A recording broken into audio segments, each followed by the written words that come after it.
2009년부터 2012년까지 약 3년간 도이치모터스 권오수 회장이 주도해서 2,000원대이던 도이치모터스 주식을 8,000원대까지 끌어올린 사건이 도이치모터스 주가 조작 사건입니다. 대통령 부인 김건희와 장모 최은수는 전주로 참여해서 23억 원가량의 수익을 올렸지만 딱 한 번 서면 조사만 있었을 뿐 그 어떤 조사도 기소도 되지 않아서 많은 의혹을 사고 있습니다. 안녕하세요, 벤자민입니다. 오늘 나눌 얘기는 도이치모터스 주가 조작 특검이에요. 백선민님 소개해드립니다. 안녕하세요, 백선민입니다. 네, 안녕하십니까. 김건희 도이치모터스 주가 조작 특검법안은 윤석열이 거부권을 행사했고 3월 29일 국회 본회의 제2의결에서 3분의 2 찬성을 얻지 못해서 결국에는 폐기가 되었습니다. 선미님은 이 상황을 어떻게 보셨어요? 예, 역대 대통령 중 자신이나 또 자신의 가족이 연루된 특검은 몇 번 있었어요.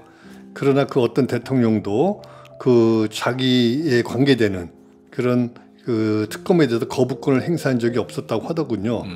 윤석열이 이제 처음인데 참으로 뻔뻔하고 후안무치하다 아니할 수 없는 일이죠. 법안 거부권이 오남용된 대표적 사례로 기록될 것이고 대통령 사면권 폐지 혹은 제한 여론에 이제 불을 지핀 그런 행위라 할 것으로 보여집니다. 비록 법안이 폐기됐지만 민주당은 가만히 있지 않았죠? 예, 법안이 폐기되자 민주당은 바로 공정과 상식을 국민 앞에 바로 세우고 검찰의 수사농단을 원천 차단하겠다며 김건희 특검법 재발의 입장을 밝혔고 3월 5일 권인숙 의원을 대표 발의자로 하는 김건희 여사의 주가 조작 및 허위 경력 사건 등의 진상 규명을 위한 특별검사 임명 등에 관한 법률안, 참 좀 길죠. 또 이런 법안을 국회에 제출했어요.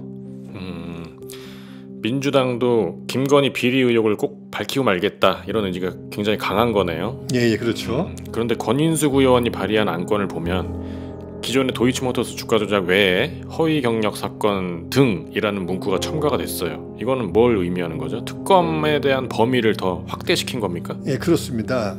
권인숙 의원이 대표로 발의한 법안에는 기존에 있던 지금 폐기됐죠. 기존에 있던 특검법의 주가 조작 의혹과 민간인 대통령 순방 동행 의혹 등에 대해 좀 더해서 서울 양평 고속도로 관련 김건희 일가 특혜 의혹과 명품 가방 수수 의혹을 특검 수사 대상에 추가하는 내용이 담겼어요. 비교적 최근에 불거진 의혹들도 수사 대상에 포함시킨 거죠. 허위 경력 사건도 포함된 걸 보면 김건희의 제기된 그러나 수사를 받거나 기소되지 않은 모든 의혹들을 꼼꼼하게 살펴보겠다 이런 민주당의 의지가 법안에 배어 있는 것 같네요. 실현 가능성이 있을까요? 기존 특검법이 이제 법사위 문턱을 넘지 못해 신속 처리한 것으로 지정됐다가 8개월 동안 이제 시간을 좀 많이 끌었죠. 처리된 그런 점을 고려하면 재발이 된 김건희 특검법안 역시 21대 국회 임기 종료와 함께 폐기될 가능성이 사실은 커요. 이제 지금 법사위원장도 국짐이 맡고 있고 아마 이제 좀 어렵지 않나 그런 생각이 좀 듭니다. 그렇군요. 법사위원장 김도읍 이 사람도 국민의힘이라는 거죠? 예, 그렇죠. 법사위원장 김도읍의 어떤 편파적 회의 운영이 법안 처리를 많이 지연시켰죠? 예, 그렇죠. 회의도 아마 안 열고 뭐 그런 경우가 좀 계속 있었죠. 그 임기 중에. 근데 법안의 필요성에 공감하는 국민의힘 의원들도 있었던 것 같아요. 그래도 이번 국회에서 처리가 어려울까요? 국힘 당선자 김재섭이 김건희 특검법에 대해 정부 여당이 어떻게든 지나가겠지, 시간이 지나면 잊혀지겠지라는 태도로 너무 뒤로 밀어져 버렸다. 앞으로 전형적인 태도를 보여야 한다는 입장을 밝혔어요. 그러니까는 이걸 갖다 적극적으로 받아들여야 된다는 뭐 그런 생각인 것 같아요. 김재섭은 특검을 추진해야 된다. 예. 그리고 또 김용태 당선자도 대통령의 공정에 대한 신뢰가 깨졌다. 사실상 김건희 특검법을 수용해야 한다는 취지로 말을 했습니다. 그러나 이 김재섭이나 김용태 같은 이런 의견을 가진 사람이 국힘당에 얼마나 있을지는 사실은 알 수가 없죠. 그렇군요. 이번 21대 국회에서 실패하면 22대 국회에서 다시 발의하면 되는 거 아닙니까? 예, 그렇죠. 비록 시간이 좀 걸리겠지만 공정과 상식은 만인에게 적용돼야 되잖아요. 그렇습니다. 맞는 말입니다. 도이치모터스 권오수 회장 등 주가 조작 혐의자 5명은 이미 1심 재판에서 모두 유죄를 선고받았어요. 네, 그랬었죠. 예. 이들 판결문에 보면은 김건희 이름이 수십 차례 거론되어 있고 23억 원이라는 큰 돈을 주가 조작 과정에서 취득한 것이 밝혀지고 있습니다. 범죄 수익이니만큼 저는 23억 원도 사실 이제 국고로 환수해야 된다고 생각해요. 일부에서는 대통령도 아닌 영부인을 공격 타겟으로 삼는 건 너무 심한 정치적 행위라고 주장하는 사람들도 있어요. 또 이미 오래전 일이고 대통령과 결혼하기 전의 일이니까 이쯤에서 영부인에 대한 정치 공세를 중단하는 게 옳다 이런 말도 하던데 이 부분 어떻게 생각하십니까? 죄를 지으면 벌을 받아야죠. 뭐 상식입니다. 그렇죠. 모두 국민한테 적용되는 원칙이기도 하고요. 헌법은 특수계급을 인정하지 않고 있습니다.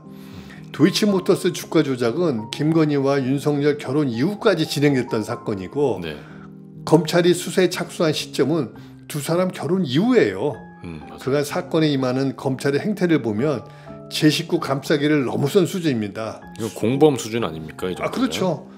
수사를 제대로 하지 않을 뿐더러 소환 조사 한 번 없었고 김건희 계좌에 대한 압수수색이 한 번도 없었다는 것은 이거는 사건을 갖다가 은폐시키려고 작정을 했다고밖에 볼 수가 없는 거죠. 그렇죠. 고위검사 가족이라고 해서 수사망을 피해가거나 기소를 면한다면 누가 국가 공권력을 신뢰하고 검찰의 그 수사권을 존중하겠습니까? 그렇죠.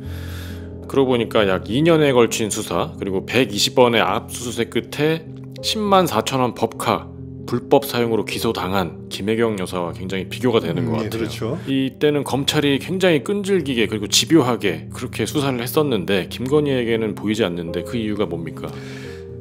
서슬퍼런 검사들의 칼끝이 김건희 앞에만 서면 이제 굉장히 무뎌져요.